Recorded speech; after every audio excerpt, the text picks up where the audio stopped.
got these stupid barriers they put in their own head.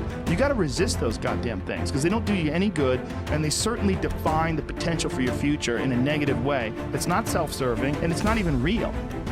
This idea that there's no way to get past the starting block today is just ludicrous. It's crazy. And it's just this poor thinking. And people that are trapped in bad situations, one of the problems is you feel like this is your future. You feel like and you can't get out of that. There's no hope. There's no light at the end of the tunnel. There's no rainbow. And if you feel like that, that alone can be incredibly defining and limiting. But the truth is that none of them matter. The truth is, if you want to build something in your life, then you have to remember what Mark Twain said. You have to get started, because at the end of the day, that is literally the only thing that's holding you back. You're not moving. And once you get the simplicity of that, once you understand, then you could act right now. When life knocks your butt down, I need you to get back up and I need you to go heavy on it. When uncertainty creeps in, I need you to get up and get right back on the thing that knocked you off, and I need you to go heavy on it. When something doesn't turn out the way you wanted it to turn out, I need you to attack the very thing that didn't turn out the way that you wanted it to turn out, and I need you to go heavy on it. It's never about the competitors. It's about what we possess and what we do. It's relentlessness, man. It's pushing past barriers. It's every time you get somewhere, it's wanting to go to the next level. You guys are entitled to what you're entitled to is an opportunity to show up and be your best. While other people are giving up, feeling like victims, feeling powerless, becoming negative, turning on each other rather than to each other, feeling that they can't make it.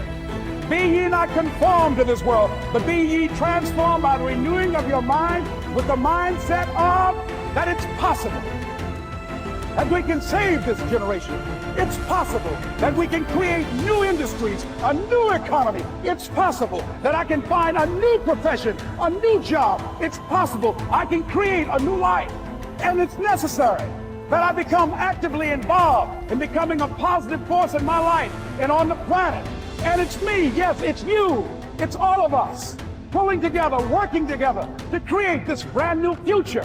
And it's going to be hard. Easy is not an option. But if it's hard, we will do it hard. Whatever is required to snatch victory from the jaws of defeat. And it's worth it, yes. It's worth whatever we have to do. And once we know that, it is done. It is done. It is done.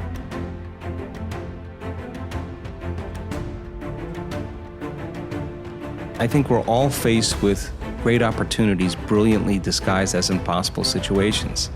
And in order, like for me personally, and after looking through your book and reading a good portion of it, I mean, for me, there's no school of ancient wisdom that you need to go to be initiated. Your life is your initiation if you're paying attention. So we meet challenges in our life from a certain level of mind, right? A certain level of consciousness or unconsciousness. And even Einstein said we have to go to a greater level of consciousness than the consciousness that's created the problem. Well, what is consciousness? Consciousness is awareness. And awareness means possibilities that you haven't thought of before. So we confront problems or challenges in our life. And as a side note, I was having breakfast with a researcher just last week who's studying what happens when we perceive and condition in our environment as a problem, how it weakens the organism. They're measuring this. And when a person sees it as a challenge, how they draw energy, they raise the energy of their body back into order. So if we said, I want to be wealthy or I want to be healthy, well, what you want to be that because you're not it. So the initiation of going from not it here to it here, you're going to have to climb some steps, and there's going to be some blind spots. So you try it out and it doesn't work. Well, that's because there's a part of you that's still in a habit. There's part of you that's still unconscious. Okay, so what is it about myself and that circumstance that I am feeling about that circumstance, and that feeling is causing me to think about it? So you say, oh, it's impossible, they'll never change. I'll hire a hitman, I'll hire the mafia, I'll hire an attorney, I'll have my friend's friend to talk to him, and nothing changes, right? Well, you're not separate from that experience. You're involved in it, and how you think and how you feel broadcasts energy into the field. So your energy is the same every day, and as long as your energy is the same, nothing's going to change in your life either. And nobody changes until they change their energy. So then, what piece of knowledge, what piece of information, what would love do? What would greatness look like? Okay, I don't know. All right, well, certainly somebody in history has faced this problem.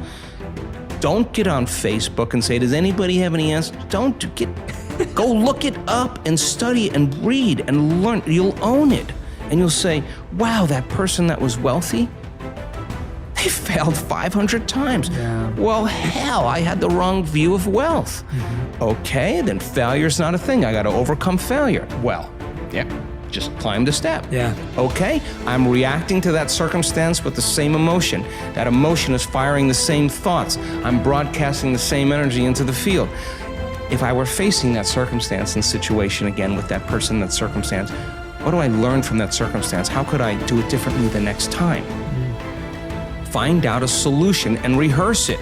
Install the circuitry so when you get in the circumstance, you're not going to respond in an automatic habituation. Yeah. Now you're at a greater level of consciousness. Now you're looking at possibilities that you weren't looking at before because you were unconscious. Now, that process of trial and error is so important in the spiritual path.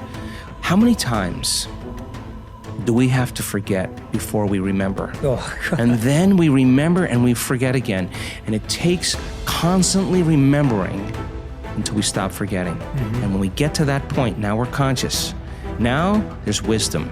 And wisdom is the memory of the experience without the emotional charge. Now you're ready for the new adventure. So then people draw conclusions and say, oh, it's that person that ripped me off. It's that person that what? Now you don't create your reality? Oh, you only create your reality when things are good. No, well, somehow you got to tango through this. Somehow your objectivity in not reacting emotionally is going to change the energy of how you address this situation. Now, first off, I'd like you to stop telling yourself that you're a born procrastinator or you're naturally a lazy person. It's not true. You were not born that way. It's just a story you tell yourself, which means it's a story you can change. So from now on, every time you chide yourself for procrastinating or being lazy, I want you to tell yourself that you already have everything you need to accomplish any goal you can imagine, because that is the real truth of the matter. Would have stopped being afraid sooner and earlier that greatness and abundance and wild success was available to someone that looked like me, someone that came from my background, someone that had my educational foundation, which was I'm functionally dyslexic. I struggled in school. I would have still given myself permission sooner to have a breathtaking, abundant life. While I was transforming my life, I still kept this sense of disbelief. And so I know that I slowed myself down a lot because until I believed it was for me, it couldn't really come into my hemisphere, it couldn't come into my life. So I would have done more work on my mindset earlier. I would have not just chased the goal, I would have chased the new belief system first. Well, I hope that some of my mistakes, based on what I didn't know, helps you to know some things sooner, quicker, faster, or that it just helps to validate that you're not alone in your thinking.